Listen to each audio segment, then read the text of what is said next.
Hey guys, welcome back to the channel, and this is how to add music on Messenger Notes.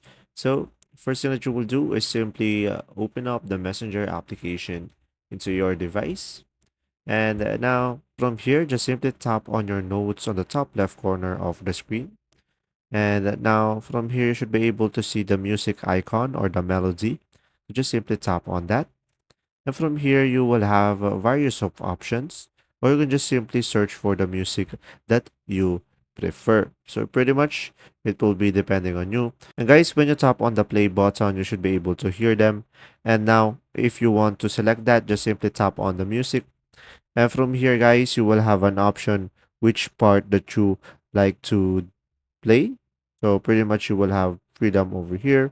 And after that, once you are satisfied, you can just simply tap on done. So guys, from here, just simply provide a thought that you prefer and just simply tap on share on the top right corner of the screen.